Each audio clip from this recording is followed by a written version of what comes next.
ready to keep you company wherever you are. Carte Blanche, the podcast, brings you immersive, hard-hitting stories anytime, anywhere, every week.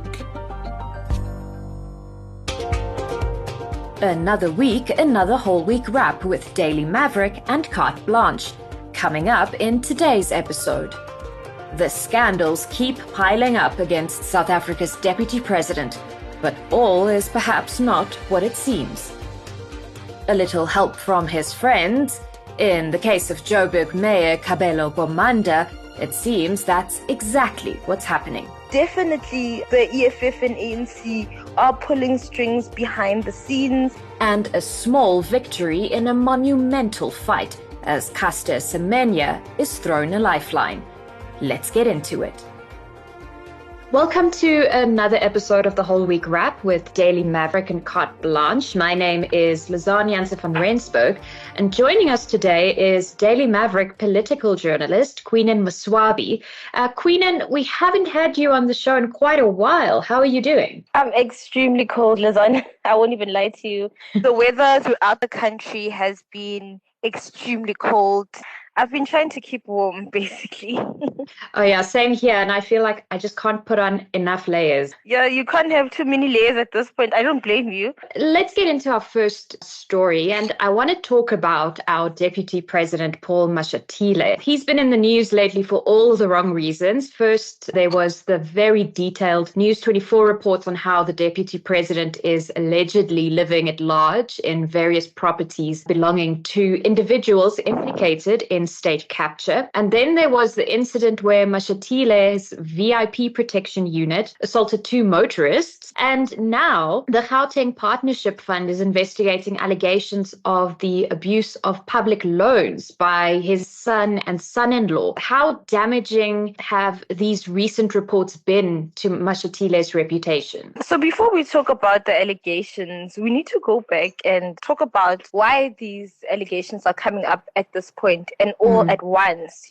We can't ignore the fact that, much wasn't written about Mashatile, even during his term as the Secretary General of the ANC. When the ANC was struggling to pay staff salaries, no one really cared about the man behind all of this. But ever since he ran for the position of Deputy President in the ANC, which saw him also become the Deputy President of the country, Mashatile has had to deal with a lot of articles, leaked information, not only about his life in the political space, but his private life. And this started just after he was appointed as the Deputy President. There were articles about his ex-lover, his scorned lover, Gugu Nkosi, who had been with the Deputy President for a while but did not manage to get a proposal from him. The Deputy President instead decided to marry his former business partner's widow. It's Humile Njongile. That is when everything started to unravel for Mashatile. Now, politically, if we look at other examples and case studies within the ANC and other political parties, any kind of scandal about people's private life usually doesn't have any bearing on their political standing, and it usually does not threaten their positions in the party itself.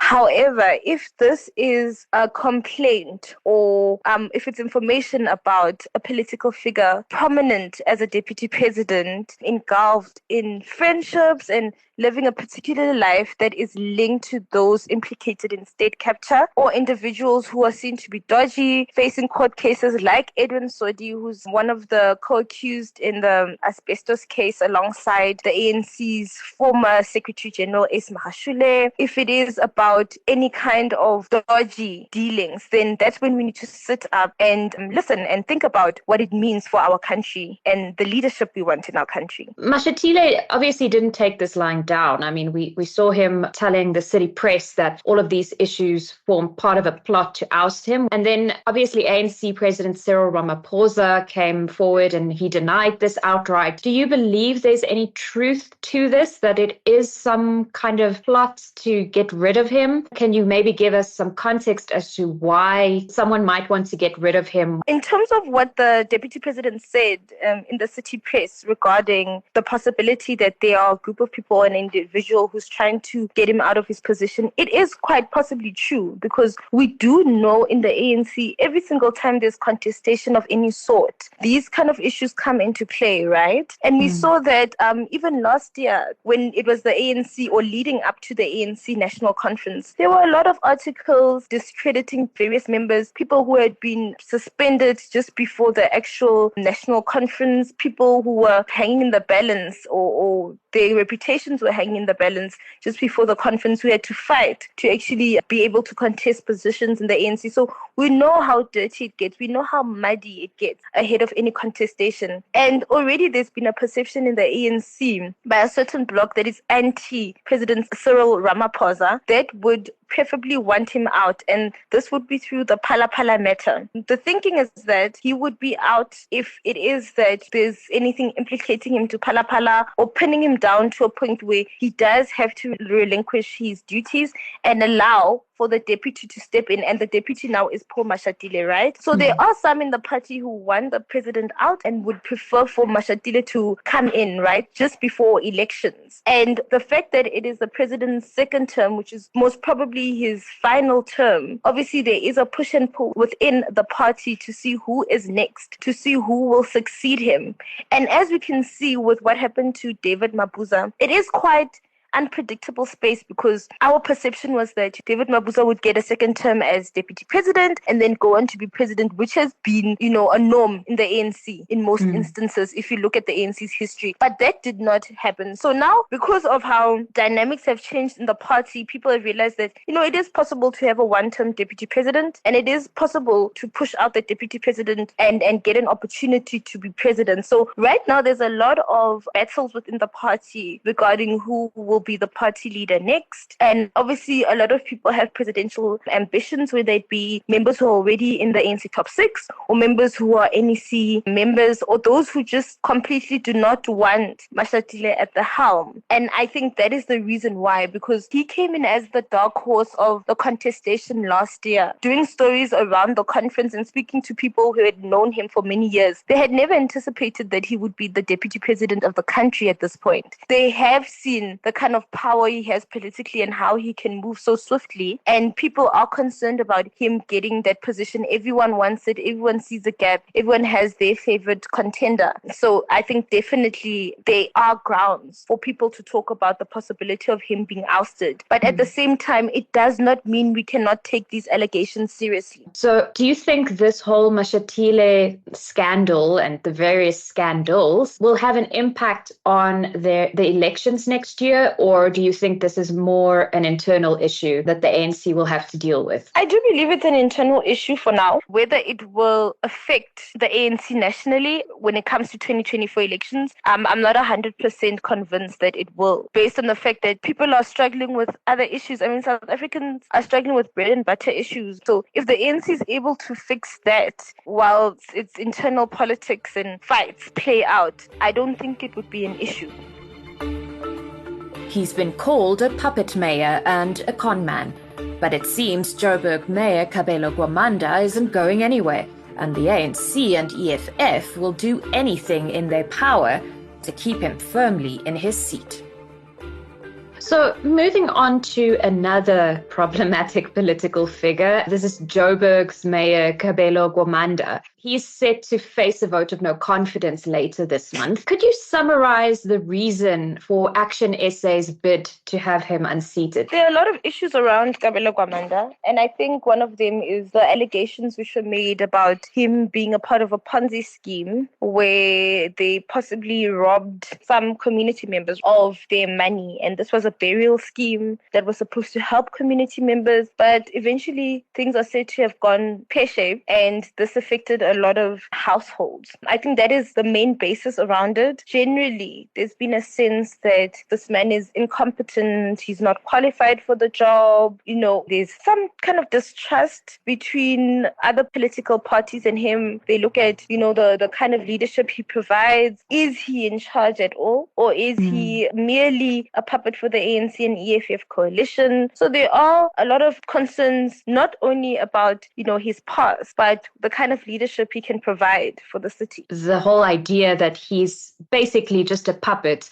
that the city is effectively under the ANC's control. It's not too far-fetched, if you really think about it. So what are your thoughts on that? So the ANC and EFF in Gauteng came together saying that they want to take all these municipalities away from the DA. Just for context, I just want to highlight that there were so many hung councils in Gauteng after the 2021 elections. And because the EFF wanted to keep the ANC out, they voted with the DA. But there was no formal agreement between the two parties. And that's why the EFF has been able to turn around and say, listen, now we want to broker a deal with the ANC. And that's exactly what they did. It's resulted in the ANC winning back so many municipalities, including its city of Joburg, its Mfuleni, Mogale City, a number of municipalities in Gauteng. The DA only now governs in Tshwane, but in Tshwane it's a coalition, and then fully in Midvaal. I can say that definitely this is an EFF-ANC plan, and the reason why they have not been able to be at the helm in most of these municipalities they've taken back from the DA is because they haven't been able to reach a resolution with the EFF around who actually should govern. As you might know, Lazan, the EFF has never governed. They've never had an opportunity to do so ever since it's been formed in 2013. And I think the main concern probably from the EFF, from where I'm sitting, is that you can't be in a situation where you have nothing to show leading up to the national elections. You've been there as an opposition, but now it's time to kind of get into the thick of things and show your capabilities as a party. And they've had a lot of discord around which municipalities should be given to the EFF and which should be given to the ANC. And this resulted in them making a decision to allow smaller parties to govern. And this has meant the likes of Al Jamar for the first time, with only about 3 seats, I think, in city of Joburg, being able to govern. Whereas also like in Mogale City, for example, the ATM only has 1 seat and they got the mayorship. So definitely the EFF and ANC are pulling strings behind the scenes. They have tried to back every minority mayor. The same can be said with Sankaree-Govender. They've stood their ground in supporting him. And even behind the scenes, they do support him. They have tried to get in some of the communication specialists to come and assist him, especially with his PR, to ensure that he's not on television and says the wrong thing and, starts fear or kind of discord in society about whether he should be at the helm or not. So that's definitely one thing I can say the ANC and EFF are doing behind the scenes. This is just a measure for them to make sure that even if they are not at the helm, they also have MMCs. So for instance, in the city of Joburg, while they don't have the mayorship, the MMC of finance is from the ANC, and most of the MMCs are from the ANC. We know that there's also a PA MMC, which is Kenny Kunene, and then there's also one from the EFF. So they've shared all the positions amongst those who've been able to band together and keep the DA out. But as the majority stakeholders in that coalition, I do believe that there are many strings they are pulling behind the scenes. The reality is that the residents of Joburg and these other metros are left suffering through it while they play political chess. For sure. They were closing off their local government summit, that's the ANC in Gauteng, and they were talking about, what they need to improve to ensure that they're able to win back the trust of South Africans. And, they did highlight that there was a huge trust deficit. So the ANC is quite aware of their shortcomings. But whether they are able to ensure that they fix this is another question altogether. Call it a symbolic win, if you will, but Caster Semenya's victory at the European Court for Human Rights last week has clearly breathed new life into the Olympic athletes' fight against what she calls World Athletics discriminatory regulations. For the past 5 years, Semenya has lodged several unsuccessful appeals against World Athletics' requirement that some female athletes with high natural testosterone levels should take drugs to lower it. But the European Court for Human Rights has ruled that she should be provided another, more fair chance to state her case. So getting into our green shoot for this week, South African athlete Carte claimed victory at the European Court of Human Rights last week when it ruled that the World Athletics regulations were discriminatory. And it's been a lengthy and I can only imagine emotionally draining fight for Carte. I think all South Africans have been watching all these proceedings with a keen eye. And at some point, I won't even lie to you, I forgot about it because it's been going on since 2018. It's been kind of dragging on for years. Yeah, it's been dragging for years, and new people have come up in the sporting world, more athletes, and things have shifted quite a bit. Obviously, Carte has been in the background fighting this battle, but can I say something that's quite interesting that I heard on the radio recently? It's not actually that Carte has won the battle, it's just to say that the case confirms that the other court that dismissed her claims were incorrect to do so. So basically, that's what the ruling is about. So there's still a long journey ahead for Carte if she does decide to take the matter forward. What I can say is that this is a small victory and we do need to celebrate because she is a woman in sport, and all these regulations obviously are going to hamper her career. And imagine sitting for these past couple of years not being able to compete. It basically means that she's missed out on so many opportunities. She's missed out on endorsements, and endorsements obviously mean money. It means that she'd be able to take care of herself and her family. So it's really not only about the sport itself. There are a lot of implications to this, and there are a lot of women who would be affected by this. As you've rightfully said, that World Athletics made it very clear straight after this judgment that they have no intention on changing the regulations just yet in terms of testosterone levels, etc.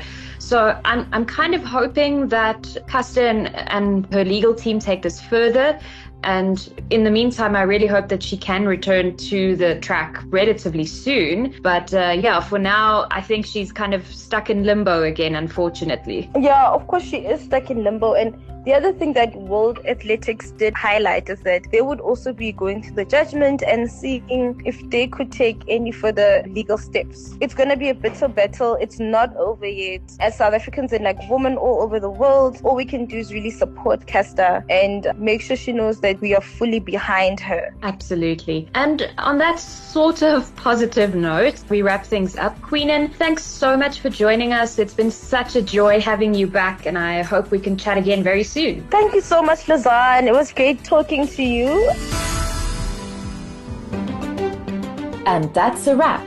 In case you missed any of our previous chats with Daily Maverick, you can find them all on Carte Blanche, the podcast, available on Spotify and all major podcasting platforms.